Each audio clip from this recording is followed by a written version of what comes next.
Hello students, आज हम लोग डिस्कस करने वाले हैं IUPAC nomenclature of organic compounds. Last video में हमने क्या बताया था भाई कि ऑर्गेनिक कंपाउंड्स का क्लासिफिकेशन देखा था हमने, है ना। वहां पे हमने देखा था भाई कार्बन के कंपाउंड्स को हम लोग ऑर्गेनिक कंपाउंड्स कहते हैं और सारे ऑर्गेनिक कंपाउंड्स में कार्बन होंगे। अब इन ऑर्गेनिक कंपाउंड्स का नाम कैसे करेंगे? अब क्या है कि भाई एक संस्था है, इसका नाम है IU international union of pure and applied chemistry. इसको हम लोग, जिसका एब्रिविएशन है हमारा आईयूपीएसी। आईयूपीएसी किसके लिए स्टैंड कर रहा है? तो आईयूपीएसी स्टैंड कर रहा है इंटरनेशनल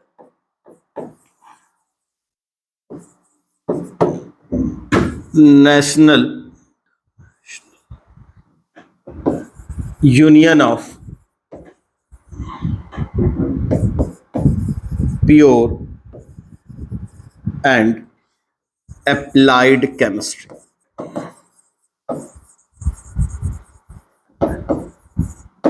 ये संस्थान क्या करती है? ये संस्थान वो रूल्स बनाती है जिसके वजह से हम किसी ऑर्गेनिक कंपाउंड का नाम कर पाए, जिसके हेल्प से हम किसी ऑर्गेनिक कंपाउंड का नाम कर पाए। क्या होगा कि अगर भाई अलग अलग कंट्री, अलग अलग देश है ना, चाइना है, अमेरिका है, इंडिया है, तो इस तरह सब लोग देश अगर किसी ऑर्गेनिक कंपाउंड का अपने जगह का अपनी तरह से नाम कर देंगे तो एक कंफ्यूजन होगा कि सेम कंपाउंड के बारे में बात हो रही है लेकिन अलग अलग लोगों ने अलग अलग जगह पर अलग अलग नाम दे दिया, है ना, अलग अलग नाम दे दिया। तो फिर क्या होगा कि अगर सेम कंपाउंड के बारे में बात हो रहा है तो वो तो भी कंफ्यूजन होगा भाई कि ये अलग नाम बता रहे, ये अलग नाम बता रहे। तो ये कंफ्यूजन ना हो, किसी एक ऑर्गेनिक कंपाउंड का एक ही नाम रखा है, उसके लिए हमें फॉलो करना होगा किसी एक ऑर्गेनाइजेशन के बनाए हुए नियम को, और वही काम करता है आईयूपीएसी। उसने कुछ रूल्स बनाए, कुछ रूल्स और रेगुलेशंस बनाए जिसके हेल्प से हम किसी ऑर्गेनिक कंपाउंड का नाम करेंगे। और ये सिर्फ ऑर्गेनिक कंपाउंड तक ही सीमित नहीं है। आईपीएसी हर तरह से जो भी चेंजेस आती है केमिस्ट्री में, जो भी नया रूल रेगुलेशन अप्लाई करना होता है, चाहे वो ऑर्गेनिक कंपाउंड का नाम करना हो, किसी इनऑर्गेनिक कंपाउंड का नाम करना हो, ये सब के लिए आईपीएसी क्या करती है? उसके लिए नियम आधारित करती है। अब IUPAC international union of pure and applied chemistry ने क्या रूल्स बनाए हैं किसी ऑर्गेनिक कंपाउंड के नाम के लिए, तो अभी हम लोग उसके बारे में बात करने वाले हैं इस टॉपिक पे, है ना। चलिए आइए देखते हैं हम लोग। किसी भी ऑर्गेनिक कंपाउंड के नाम में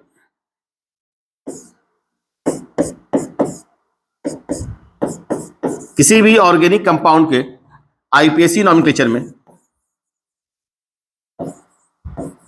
मैक्सिमम 4 पार्ट हो सकते हैं। IUPAC nomenclature of an organic compound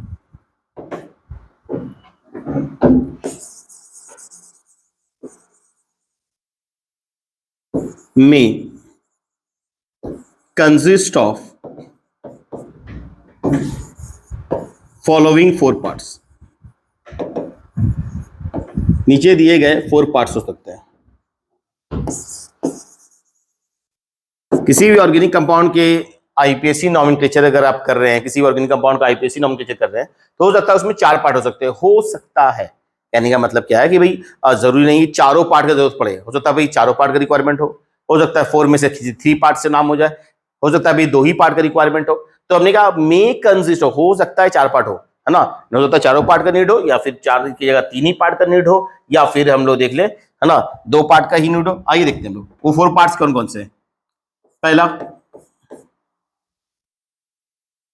first हो जाएगा वर्ड रूट। एक होगा word root. Second, primary suffix.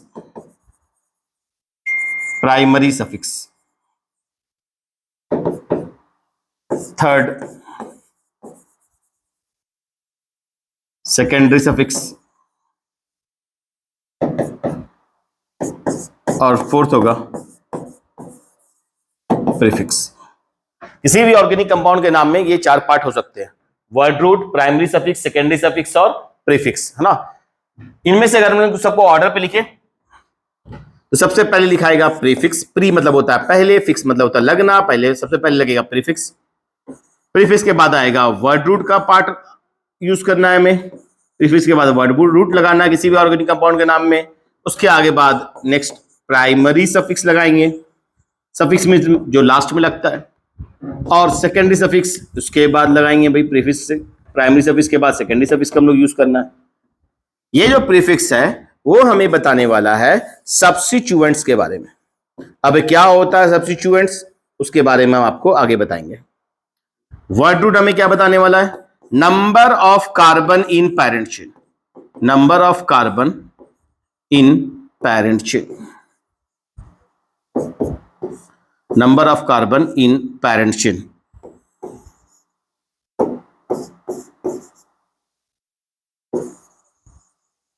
अब क्या है अभी पैरेंट चेन किसे कहते हैं वो भी बताएंगे हम लोग।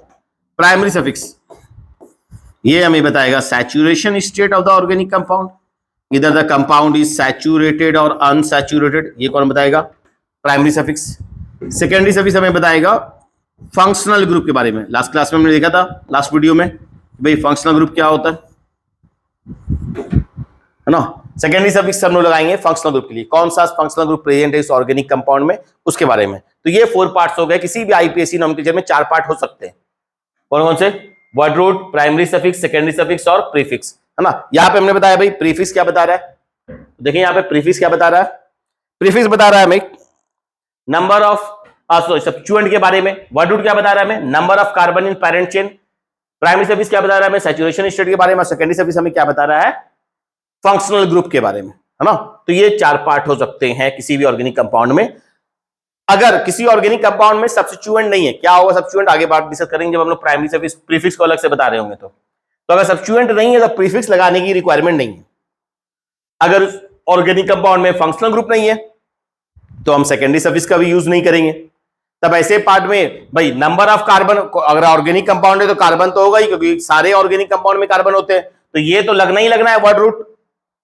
और अगर कार्बन से तो वो कार्बन आपस में सिंगल बॉन्ड से जुड़े हुए, डबल बॉन्ड से जुड़े हुए, ट्रिपल बॉन्ड से जुड़े हुए, सैचुरेटेड है या अनसैचुरेटेड होंगे, तो उनके लिए हम लोग प्राइमरी सफिक्स बताएंगे, सैचुरेशन स्टेट के बारे में बताएंगे। तो ये 2 पार्ट हर ऑर्गेनिक कंपाउंड में रहेगा ही रहेगा, वर्ड रूट और प्राइमरी सफिक्स। सेकेंडरी सफिक्स को हम तभी यूज करेंगे अगर उस ऑर्गेनिक कंपाउंड में फंक्शनल ग्रुप प्रेजेंट है तो, और अगर उस ऑर्गेनिक कंपाउंड में कोई सब्स्टिट्यूएंट है तो फिर प्रीफिक्स लगाएंगे। इसका मतलब ये हुआ कि भाई प्रीफिक्स का और सेकेंडरी सफिक्स का यूज तभी करेंगे जब सब्स्टिट्यूएंट या फंक्शनल ग्रुप दोनों में कोई एक है या दोनों है तो, ठीक है। तो ये 4 पार्ट्स हो गए किसी ऑर्गेनिक कंपाउंड में। अब एक एक करके हम सबको डिटेल डिस्कशन करेंगे। सबसे पहले बात करने जा रहे हैं हम लोग वर्ड रूट के बारे में। क्या है वर्ड रूट? स्टार्ट करते हैं हम लोग वर्ड रूट से।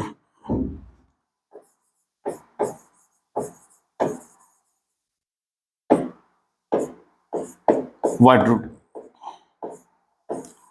क्या बताने वाला है? वर्ड रूट, वर्ड रूट हमें रिप्रेजेंट करने वाला है कि कितने कार्बन प्रेजेंट है किसी ऑर्गेनिक कंपाउंड के पैरेंट चेन में। पैरेंट चेन कैसे सिलेक्ट करेंगे उसके लिए कुछ रूल्स है जो हम लोग आगे बात करेंगे हम लोग। सबसे पहले बात करेंगे वर्ड रूट क्या बताने वाला है। It represents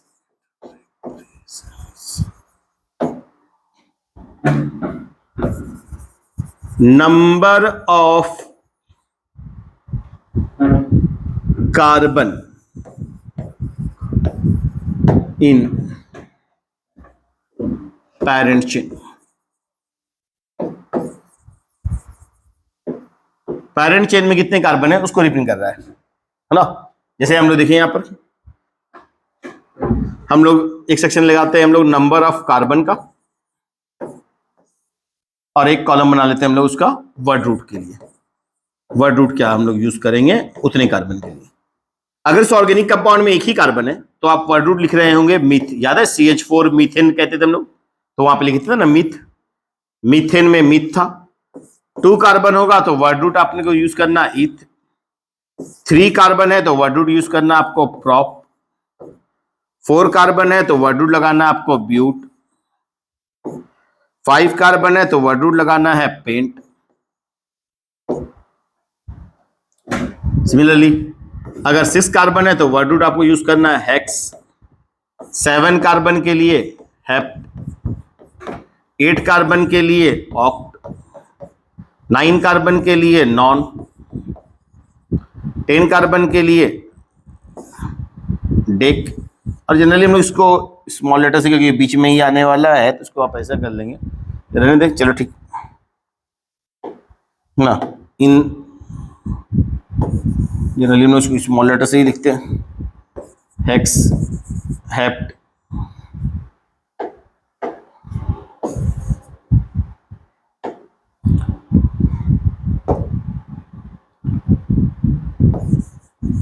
non.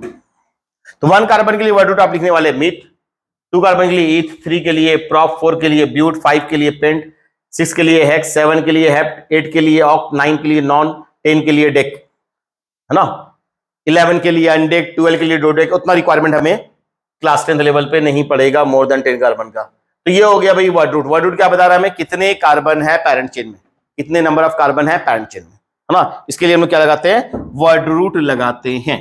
क्लियर, है ना। कितने कार्बन के लिए क्या वर्ड रूट होगा वो हमने यहां पे लिखा है। Next second part, primary suffix. इसे कब लिखना होता है इस पार्ट को, वर्ड रूट के बाद।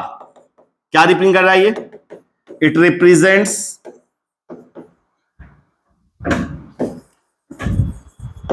saturation state, saturation state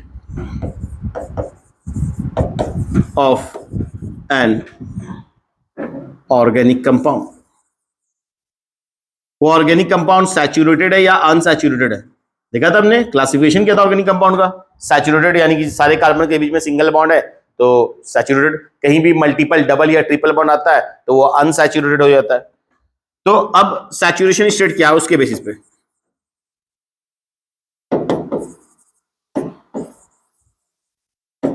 saturation state भाई सैचुरेटेड है, सैचुरेटेड है means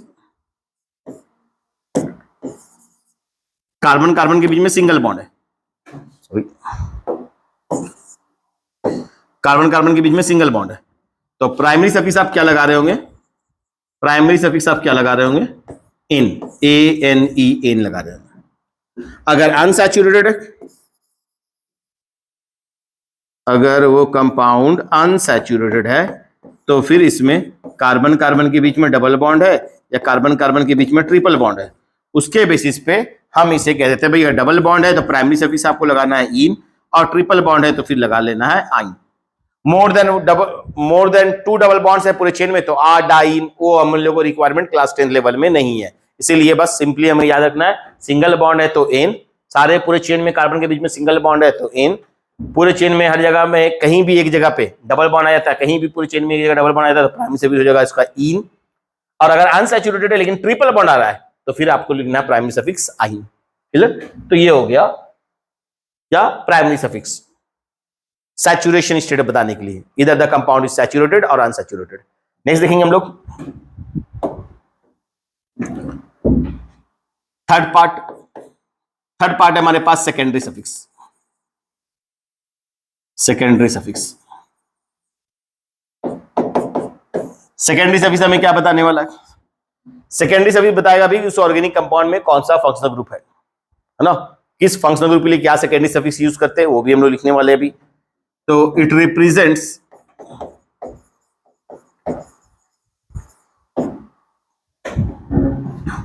presence of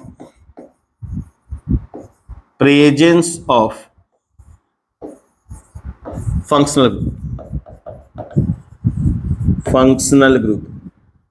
last video में हमने देखा था, जिन्होंने नहीं देखा तो उसको देख लेंगे। लास्ट वीडियो में फंक्शनल ग्रुप के बारे में हम लोग बताया, डिफाइन किया हमने फंक्शनल ग्रुप को, presence of functional group in an organic compound. एक ऑर्गेनिक कंपाउंड में कौन सा फंक्शनल ग्रुप है उसको कौन रिप्रेजेंट कर रहा है, सेकेंडरी सफिक्स। तो एक तरफ हम लोग लिख रहे हैं फंक्शनल ग्रुप, हमने देखा था कौन कौन से फंक्शनल ग्रुप थे, उसको एग्जांपल देखा था हमने, और उनका सेकेंडरी सफिक्स क्या हो यूज करना है हमें वो देख लेते हैं। हमने एक फंक्शनल ग्रुप बताया था अल्कोहल, क्या था फॉर्मूला उसका, OH ना, उसको सेकेंडरी सफिक्स क्या लगाना है हमने, ऑल, OL, ऑल। यानी अगर alcohol functional group carbon chain में OH जुड़ा हुआ है होगा तो हम प्राइमरी सफिक्स के बाद सैचुरेशन स्टेट बताने के बाद हम लास्ट में OL, ऑल लगा देंगे। सेकेंड प्राइमरी सफिक्स के बाद ऑल लगा देंगे। कब लगाना है इसको, प्राइमरी सफिक्स के बाद। कब लगाते हैं हम लोग सेकेंडरी सफिक्स, है ना, तो इसको भी लिख ही देते हैं, it is written just after primary suffix. Primary suffix के बाद, यानी आप जब ये बता दिए कि भाई वो सैचुरेटेड है, एन है या इन है या आइन है ना, सिंगल बॉन्ड है, वहां पे डबल बॉन्ड है, ट्रिपल बॉन्ड है, तो उसके बाद आप तुरंत लगाएंगे सेकेंडरी सफिक्स। और अगर अल्कोहल फंक्शनल ग्रुप है सेकेंडरी सफिक्स आप OL, ऑल लगा रहे होंगे। अगर कार्बोक्सिलिक एसिड होगा तो क्या फॉर्मूला देखा था हमने कार्बोक्सिलिक एसिड का? COOH, oic acid. Oic acid लगा रहे होंगे प्राइमरी सफिक्स के बाद। अगर अल्डिहाइड फंक्शनल ग्रुप होगा, अल्डिहाइड का फॉर्मूला क्या बताया था हमने, याद करो। हाँ जी, अल्डिहाइड का फॉर्मूला क्या बताया था? CHO। CHO secondary suffix AL अल लगा लेंगे। कीटोन है तो कीटोन होगा CO, तो इसके लिए सेकेंडरी सफिक्स लगाएंगे हम लोग ओन, है ना? क्या लगा रहे होंगे? ओन लगा रहे हैं। कीटोन हमने कहा था, CO वाले को कहा था कीटोन, अल्डिहाइड CHO को, कार्बोक्सिलिक एसिड COOH को। तो कार्बोक्सिलिक एसिड अगर चेन में जुड़ा हुआ तो ओइक एसिड, प्राइमरी सफिक्स के बाद OIC, ओइक एसिड लगा लेना। सिमिलरली कोई और फंक्शनल ग्रुप ले ले हम लोग, Easter COOR, sorry Easter COOR, Easter functional group होगा तो आप सेकेंडरी सफिक्स लगा रहे होंगे O8। फिर हमने एक दो फंक्शनल ग्रुप और देखा था, ईथर देखा था, हैलोजन देखा था, जो एक एटम वाले थे, उनका कोई सेकेंडरी सफिक्स हम लोग नहीं लगाते। ईथर का या हैलोजन का, इनका कोई सेकेंडरी सफिक्स नहीं लिखा हुआ है। तो यानी वो क्या होंगे, वो क्यों नहीं लिखे भाई? अगर उनका प्रेजेंस कैसे रिप्रेजेंट कर रहे होंगे हम लोग, तो वो होंगे असल में सब्स्टिट्यूएंट। याद है हम लोग सब्स्टिट्यूएंट बता रहे थे भी, सबसे पहला पार्ट जो हम लोग लिखेंगे वो लिखेंगे प्रीफिक्स। अब प्रीफिक्स किसको रिप्रेजेंट करता है? सब्स्टिट्यूएंट के बारे में बताता है। तो अल्डिहाइड अगर हैलोजन रहता है या ईथर रहता है तो इनका कोई सेकेंडरी सफिक्स नहीं लगता, क्योंकि ये एज ए सब्स्टिट्यूएंट लिखा रहे होते हैं वर्ड रूट से पहले, है ना? प्रीफिक्स के तौर पे लिखा रहे होते हैं, तो उनका कोई सेकेंडरी सफिक्स नहीं होता, इसलिए यहाँ पे सेकेंडरी सफिक्स में उनका पार्ट हम लोग नहीं लिख रहे हैं। एक पॉइंट नोट करके ध्यान रखना है, क्या? If secondary suffix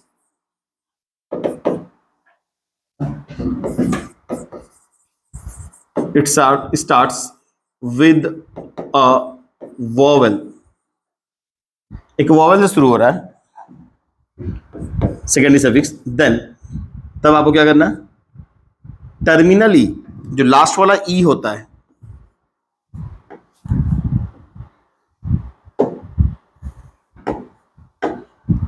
then terminal ई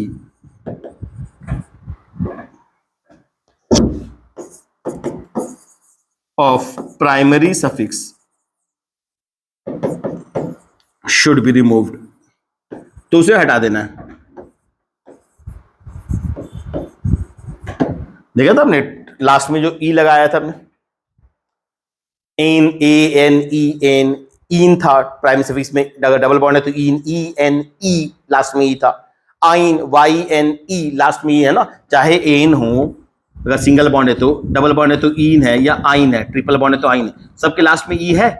तो ये ई को हम हटा देना, हमें रिमूव कर देना है अगर सेकेंडरी सफिक्स किसी वॉवल से स्टार्ट हो रहा है। फॉर एग्जांपल, है ना, यहाँ पे देखें, चलो एक तरह का ये कंपाउंड है, हम लोग एग्जांपल भी देख लेंगे हम लोग।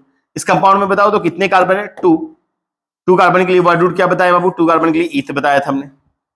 दोनों कार्बन के बीच में सिंगल बॉन्ड है तो प्राइमरी सफिक्स क्या लगा देना है तुमने? एन लगा देना है ना, ANEN। और यहाँ कौन सा फंक्शनल ग्रुप है? अल्कोहल। अभी अल्कोहल का हमने बताया था लास्ट में सेकेंडरी सफिक्स ऑल लगा देना, अगर अल्कोहल फंक्शनल ग्रुप होगा तो इसके लास्ट में हम ऑल लगा दे रहे हैं। तो क्या ये नाम सही है? नहीं, एक गलती कर ली है। क्या गलती कर ली है? क्योंकि सेकेंडरी सफिक्स ऑल ओ से शुरू हो रहा है, ओ एक वॉवेल है, तो टर्मिनल ई है प्राइमरी सफिक्स का, उसको हमको रिमूव कर देना है। यानी इसका सही नाम होता है ना, 2 कार्बन के लिए वर्ड रूट इथ, सिंगल बॉन्ड है द प्राइमरी सफिक्स एन, और कौन सा फंक्शनल ग्रुप है? अल्कोहल। अल्कोहल का सेकेंडरी सफिक्स ऑल, तो एन का लास्ट वाला ई हमने रिमूव कर दिया यहाँ पर, तो ये करेक्ट नेम होगा। तो बस यही याद रख लेना है कि जब हम सेकेंडरी सफिक्स लिख रहे होंगे किसी फंक्शनल ग्रुप का, और उस फंक्शनल ग्रुप का जो सेकेंडरी सफिक्स है, जैसे अल्कोहल का ऑल है OL, तो ओ से शुरू हो रहा है, अल्डिहाइड का अल है AL, तो ए से शुरू हो रहा है, तो जब भी अगर सेकेंडरी सफिक्स एक वॉवल से शुरू होगा, वॉवल से शुरू होगा, तो लास्ट वाला जो ई होगा प्राइमरी सफिक्स का, उसको रिमूव कर लेना है ना। तो ये ध्यान रख लेना। तो ये बात हो गई भाई थर्ड पार्ट का, वो है सेकेंडरी सफिक्स के बारे में। अब बात करने वाले हैं हम लोग फोर्थ पार्ट, है ना, और वो है प्रीफिक्स। लगने वाला तो सबसे पहले यही पार्ट है। अगर प्रीफिक्स होगा तो अगर हमको जरूरत पड़ेगा तो नाम में सबसे पहले हम प्रीफिक्स लगाते हैं। कब लिखते हैं इसको भाई? It is written before the word root. इसे कब लिखना होगा? अगर ये इसको लिखना है तो वर्ड रूट से पहले लिखना है। और कब लिखना है, कब जरूरत पड़ेगा भाई इसका? क्या रिप्रेजेंट करता है ये? It represents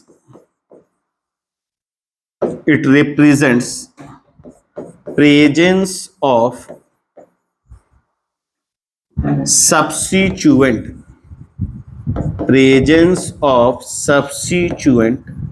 in an organic compound,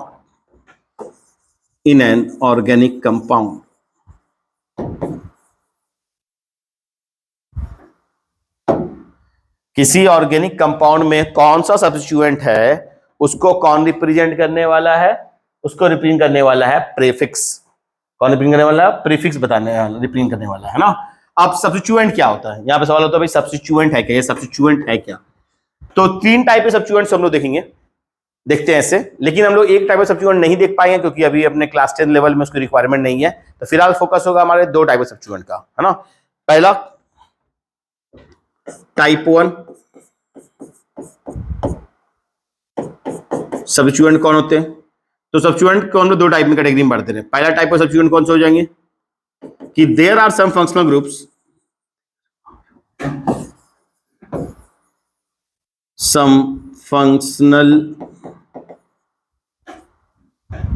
groups, which always consider as substituent। कुछ फंक्शनल ग्रुप है जो हमेशा सब्स्टिट्यूएंट माने जाते हैं, है ना। जैसे कि हम लोग देखते हैं यहां पे कुछ सब्स्टिट्यूएंट के एग्जांपल और उनका प्रीफिक्स क्या लिखना है वो देख लेंगे। तो हाइड्रोजन ग्रुप्स, क्लोरीन या फ्लोरीन है तो उसका प्रीफिक्स लगाएंगे हम लोग फ्लोरो। हमने इनका कोई सेकेंडरी सफिक्स नहीं लिखा था। क्लोरीन है तो क्लोरो, ब्रोमीन है ब्रोमो। सिमिलरली आगे देखते हैं हम लोग नेक्स्ट पेज में, इसको ये ओवर कर ले, नेक्स्ट पेज में आ जाए। आयोडीन है तो इसका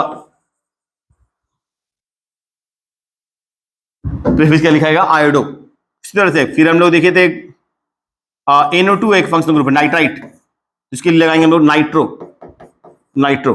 तो कुछ फंक्शनल ग्रुप हमेशा एज ए सब्स्टिट्यूएंट कंसीडर होते हैं और इनके बारे में जब भी लिखना होता है तो वर्ड रूट से पहले लिख रहे होते हैं, है ना, इसके तौर पे, प्रीफिक्स के तौर पे, है ना। उसके बाद टाइप 2 और कौन हो सकता है सब्स्टिट्यूएंट में? टाइप 2 कौन हो जाएगा भैया? Alkyl groups.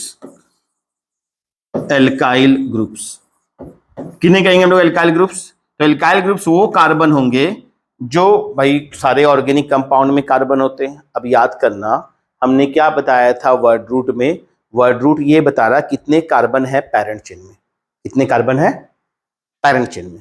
तो अगर पैरेंट चेन में 4 कार्बन है तो वर्ड रूट ब्यूट लगेगा, 5 कार्बन है तो पेंट लगेगा। तो कितने कार्बन है पैरेंट चेन में, उसके लिए हम लोग क्या लिख रहे होते बाबू? वर्ड रूट लिख रहे होते। क्या लिख रहे होते? वर्ड रूट, है ना।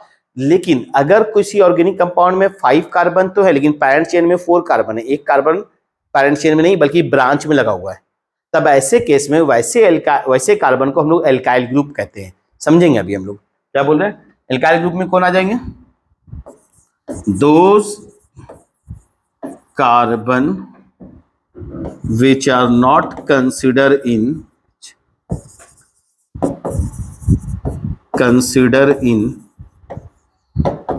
Parent chain. भैया जो पैरेंट चेन में जो कार्बन आएंगे उसके लिए तो हम लोग वर्ड रूट लिख देंगे। लेकिन अगर कोई वैसे कार्बन है जो कि ब्रांच के तौर पे है और वो पैरेंट चेन में कंसीडर नहीं हुए तो वैसे कार्बन को हम लोग कहते हैं एल्काइल ग्रुप। और जब हम इसका एग्जांपल देखेंगे तो ये और ज्यादा क्लियर हो जाएगा, है ना। अब ये एल्काइल ग्रुप बनता कैसे? जब किसी अल्केन से हम एक हाइड्रोजन हटा देंगे तो बन जाएगा अल्काइल। यानी करना क्या है भैया? ये अल्काइल ग्रुप में क्या करना है? एन हटा के YL जोड़ देना है। इसमें किसी अल्केन से, है ना। जैसे यहाँ पे देखिए, यहाँ पे ये ले लिया, सबसे छोटा अल्केन कौन सा होता है? मीथेन। एक कार्बन का मीथेन ले लिया, इसका नाम है मीथेन। एक कार्बन है तो बताए थे हम लोग, एक कार्बन के लिए वर्ड रूट क्या लिखते हैं, मिथ, सैचुरेटेड के लिए एन, मीथेन है, इसका एक हाइड्रोजन कम कर दो तो क्या बन जाएगा CH3। तो इस अल्काइल ग्रुप का नाम हो जाएगा, हमने क्या कहा भाई, अल्केन का एन हटा के आइल जोड़ देना, इसका नाम क्या था, मीथेन, तो एन हटा कर आइल जोड़ दो, क्या नाम हो जाएगा इसका, मीथाइल। मीथाइल, CH4 से एक हाइड्रोजन कम कर दिया CH3 हो गया, तो ये नाम हो जाएगा मीथाइल। इसको क्या कहेंगे, CH3 को मीथाइल। अब अगर कोई CH3 किसी चेन में, किसी ऑर्गेनिक कंपाउंड में है और उसका वो पैरेंट चेन में कंसीडर नहीं हो रहा वो कार्बन, और वो एक कार्बन का है, उसको कह देंगे हम लोग मिथाइल। और इसके बारे में कहां लिख रहे होंगे, वर्ड रूट से पहले एज ए प्रीफिक्स। देखते हैं अभी और भी देखते हैं एग्जांपल पहले। अभी जल्दी बता दो, जहां तक अभी हम लोग जाने 2 कार्बन के लिए वर्ड रूट क्या बताए थे हम लोग, ईथ, सिंगल बॉन्ड है तो प्राइमरी सफिक्स क्या लगाओगे, एन, नाम हो जाएगा इथेन। अब इसका एक हाइड्रोजन हटा देते हैं, क्या बन जाएगा, CH3 CH2। भैया CH3 था, उसमें एक हाइड्रोजन कम कर दिया, CH2 बचा है ना। क्या फॉर्मूला था इसका, मॉलिक्यूलर फॉर्मूला C2H6। अभी इसका नाम क्या हो जाएगा, इथेन से हमने कहा एन हटा के आइल जोड़ देना, तो इसका नाम हो जाएगा इथाइल। एन की जगह में YL आइल लगा दिया हमने, तो नाम हो जाएगा इथाइल। क्या फॉर्मूला होगा इसका, मॉलिक्यूलर फॉर्मूला C2H5। C2H5 है ना, क्या हो गया, इथाइल कहलाएगा ये। तो ये वो कार्बन है जो पेरेंट चेन में कंसीडर नहीं हुए। वर्ड रूट का डेफिनेशन क्या दिया था हमने, वर्ड रूट क्या है, ये बता रहा number of carbon in parent chain. तो अब पेरेंट चेन किसको कहते हैं, वो हम लोग देखेंगे, सबसे लंबा चेन जिसमें ज्यादा कार्बन होगा उसको हम लोग पेरेंट चेन कहते हैं। जब हम पेरेंट चेन सिलेक्ट कर रहे होते हैं ना बाबू, तो अगर कोई कार्बन अगर पेरेंट चेन में सिलेक्ट नहीं हुआ है ना, वो कंसीडर नहीं हुआ पेरेंट चेन में, तो उसे हम लोग कह देते हैं एल्काइल ग्रुप। अगर वो एक कार्बन का है तो मिथाइल CH3, 2 कार्बन का है तो इथाइल। सिमिलरली एक और देख लेते हम लोग एग्जांपल।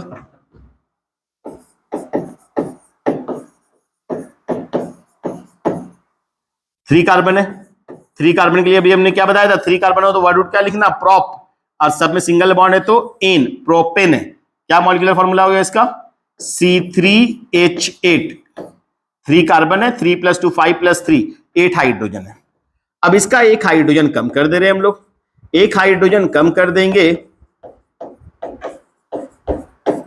तो क्या नाम हो जाएगा इसका, प्रोपाइल। प्रोपाइल C3H7, प्रोपाइल है ना। एन हटा के आइल लगा दिया तो ये हो गया, 3 कार्बन का रहेगा तो प्रोपाइल, 2 कार्बन का रहेगा इथाइल, इथ और आइल, इथाइल। 1 कार्बन का रहा तो मिथाइल। और जब हम लोग उसका एप्लीकेशन देखेंगे तो और ज्यादा समझ में आएगा। तो ये हो गए भी IPSC नॉमेनक्लेचर के 4 पार्ट्स है ना। किसी भी ऑर्गेनिक कंपाउंड का अगर आपने IPSC नॉमेनक्लेचर करना है, करना भी है, क्यों करना IPSC, क्योंकि अगर हम एक ही ऑर्गेनिक कंपाउंड का सारे दुनिया में सारे लोग एक ही रूल को फॉलो करेंगे तो उनका एक ही नाम आएगा, क्योंकि सबने एक ही रूल को फॉलो किया। और वो रूल कौन डिसाइड करता है, IUPAC, international union of pure and applied chemistry. अगर उसके हिसाब से सुने तो किसी ऑर्गेनिक कंपाउंड का ज्यादा से ज्यादा 4 पार्ट हो सकते हैं, मैक्सिमम 4 पार्ट हो सकते हैं, है ना। वो 4 पार्ट्स कौन कौन से थे, वो 4 पार्ट्स था word root, primary suffix, secondary suffix और प्रीफिक्स, ये 4 पार्ट्स थे। इसमें सबसे पहले कौन लगेगा, प्रीफिक्स लगेगा। क्या था प्रीफिक्स, अभी हम लोग बता रहे थे। उसके बाद वर्ड रूट, फिर प्राइमरी सफिक्स और फिर सेकेंडरी सफिक्स। प्रीफिक्स हमें बताने वाला सब्स्टिट्यूएंट्स के बारे में, वर्ड रूट हमें बताने वाला number of carbon in parent chain, parent chain में कितने कार्बन होंगे। प्राइमरी सफिक्स हमें बताने वाला है सैचुरेशन स्टेट के बारे में, यानी कि उन कार्बन्स के बीच में सिंगल बॉन्ड है या डबल बॉन्ड है या ट्रिपल बॉन्ड है, सैचुरेटेड है या अनसैचुरेटेड है। सेकेंडरी सफिक्स हमें बताने वाला कि उसमें कोई फंक्शनल ग्रुप है या नहीं है ना। उस ऑर्गेनिक कंपाउंड में कोई अल्कोहल या एल्डिहाइड या कीटोन, किसी भी तरह का कोई फंक्शनल ग्रुप प्रेजेंट है या नहीं है। अगर फंक्शनल ग्रुप नहीं है तो सेकेंडरी सफिक्स आपको लिखने का रिक्वायरमेंट नहीं है, तब 3 ही पार्ट लिखेंगे। अगर कोई सब्स्टिट्यूएंट भी नहीं है, हमने जैसे बता दें सब्स्टिट्यूएंट एल्काइल ग्रुप्स या फिर कुछ फंक्शनल ग्रुप जैसे फ्लोरीन, क्लोरीन, वो सब्स्टिट्यूएंट माने जाते हैं, तो वो भी नहीं है तो प्रीफिक्स भी लिखना नहीं है। वर्ड रूट वो तो लिखना ही पड़ेगा कि भाई ऑर्गेनिक कंपाउंड का नाम करे, कोई ऐसा ऑर्गेनिक कंपाउंड होगा ही नहीं इसमें कार्बन नहीं होगा। कार्बन होगा तो उसके लिए वर्ड रूट लिख रहे हो आप। और अगर कार्बन से तो वो कार्बन आपस में कैसे जुड़े हुए, सिंगल बॉन्ड से या मल्टीपल बॉन्ड से, तो उसके लिए आप सैचुरेटेड है या अनसैचुरेटेड है तो प्राइमरी सफिक्स। यानी हर ऑर्गेनिक कंपाउंड में 2 पार्ट तो होना ही है। अगर हाइड्रोकार्बन है तो ये 2 पार्ट तो रहेगा ही रहेगा, वर्ड रूट और प्राइमरी सफिक्स, है ना। अगर फंक्शनल ग्रुप है तो सेकेंडरी सफिक्स का भी रिक्वायरमेंट होगा, सब्स्टिट्यूएंट है तो प्रीफिक्स का भी रिक्वायरमेंट होगा। अब एक एक करके हमने देखना शुरू किया। हम लोग आए वर्ड रूट की तरफ में। वर्ड रूट क्या बता रहा था, number of carbon in parent chain. 1 carbon है तो मीथ, 2 कार्बन है तो ईथ, 3 है तो प्रोप, 4 है तो ब्यूट, 5 है तो पेंट, 6 है तो हेक्स, 7 है हेप्ट, 8 है तो ऑक्ट, 9 कार्बन है चेन में तो नॉन, 10 कार्बन है तो डिक। तो ये वर्ड रूट हमें बता दिया। फिर आगे हम लोग प्राइमरी सफिक्स, भाई इन कार्बन्स के बीच में सिंगल बॉन्ड है, डबल बॉन्ड है, ट्रिपल बॉन्ड है। सिंगल बॉन्ड है तो एन, डबल बॉन्ड है तो इन, और ट्रिपल बॉन्ड है तो आइन हम लोग लगाएंगे। नेक्स्ट फंक्शनल ग्रुप, अगर उस ऑर्गेनिक कंपाउंड में प्रेजेंट है तो फिर उसके लिए हम लोग सेकेंडरी सफिक्स यूज करेंगे। अल्कोहल के लिए ऑल, कार्बोक्सिलिक एसिड के लिए ओइक एसिड COOH के लिए, है ना, ओइक एसिड, अल्डिहाइड CHO के लिए अल, कीटोन CO के लिए ओन। तो ये हमें याद रखना है, ये जो अभी हमने पार्ट पढ़ा है आज उसे याद करना है, ये याद रहेगा तो फिर हम लोग नाम कर पाएंगे। दूसरा एक इंपॉर्टेंट बात ये बताया कि भाई देखो, जब भी हम प्राइमरी सफिक्स लिखते हैं तो लास्ट में एन हो या इन हो या आइन हो, लास्ट में ई होता है, ई प्रेजेंट होता है। इस ई को आपको रिमूव कर देना है अगर आपका सेकेंडरी सफिक्स स्टार्ट हो रहा है किसी वॉवल से। किसी स्टार्ट हो रहा है किसी वॉवल से। फोर्थ पार्ट हो गया प्रीफिक्स। प्रीफिक्स क्या बता रहा है हमें, तो ये बता रहा है सब्स्टिट्यूएंट के बारे में। और ये कब लिखे गए, सबसे पहले। प्री मतलब होता पहले, फिक्स मतलब होता लगना, सबसे पहले लगेगा, ये वर्ड रूट से भी पहले लगेगा। और ये क्या बता रहा है, सब्स्टिट्यूएंट के बारे में। दो टाइप सब्स्टिट्यूएंट हम लोग बात की यहाँ पर, एक कि कुछ फंक्शनल ग्रुप का कोई सेकेंडरी सफिक्स नहीं था, हमने हैलोजन का कोई सेकेंडरी सफिक्स नहीं लिखा, फ्लोरीन का, क्लोरीन का, ब्रोमीन का, आयोडीन का, है ना, नाइट्राइट का, NO2 का, इन सब का कोई सेकेंडरी सफिक्स नहीं लिखा।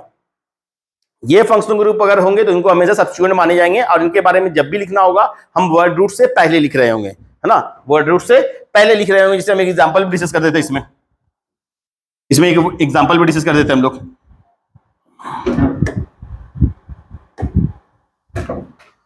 कि भाई देख लो, अगर मान लीजिए इस तरह से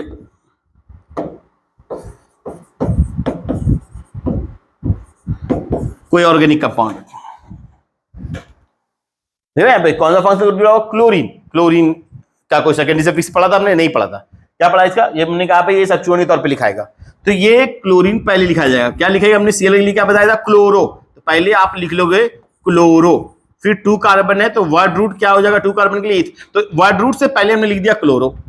सिंगल बॉन्ड है तो प्राइमरी सफिक्स हो गया एन, क्लोरो ईथ एन, एन हो गया प्राइमरी सफिक्स, इथ हो गया वर्ड रूट, और क्लोरो हो गया इसका प्रीफिक्स। वर्ड रूट से जो पहले लगेगा वो कहलाएगा प्रीफिक्स। और अगर कुछ फंक्शनल ग्रुप ऐसे हैं, chloro, bromo, chlorine, bromine, iodine, तो उनके लिए क्लोरो, ब्रोमो, आयोडो ये लिखना है हमें वर्ड रूट से पहले। ये हमेशा सब्स्टिट्यूएंट माने जाएंगे और इनको लिखेंगे वर्ड रूट से पहले एज ए प्रीफिक्स।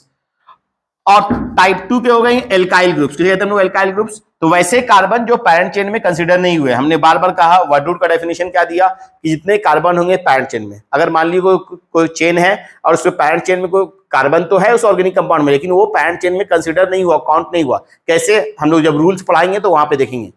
तो वैसे को हम लोग कहेंगे एल्काइल ग्रुप्स, और वो माने जाएंगे सब्स्टिट्यूएंट, और उनके बारे में लिख रहे होंगे वर्ड रूट से पहले। जैसे अगर एक कार्बन का एल्काइल ग्रुप है तो उसे कहेंगे हम लोग मिथाइल, 2 कार्बन का होगा CH3 उसे कहेंगे हम लोग इथाइल, है ना। सिमिलरली 3 कार्बन का होगा तो उसे कहेंगे हम लोग प्रोपाइल। बाकी अब इसका जब हम लोग एप्लीकेशन देखेंगे तो वो और ज्यादा पॉइंट पूरी तरह से क्लियर हो जाएगा हमारा। तो यहां तक के पार्ट को आप रिवाइज करके रखेंगे, तभी हम लोग नेक्स्ट वीडियो में जब हम लोग इनका एप्लीकेशन देखेंगे तो वो समझ में आएगा। ये हो गया डिटेल डिस्कशन IUPAC की नॉमेनक्लेचर के पार्ट्स का, 4 parts, word root, primary suffix, secondary suffix, prefix. इसको आप थ्रू आउट रिवाइज करें। फिर हम लोग नेक्स्ट वीडियो में इसके बारे में हम लोग बात करने वाले हैं, किस तरह से हम इसका application, rules for nomenclature, saturated का, अनसैचुरेटेड का और फंक्शनल ग्रुप वाले का। तो ये हम लोग नेक्स्ट क्लास में इसको IUPAC नॉमेनक्लेचर को खत्म करेंगे, यहां तक के पार्ट को रिवाइज करेंगे। Okay, thank you.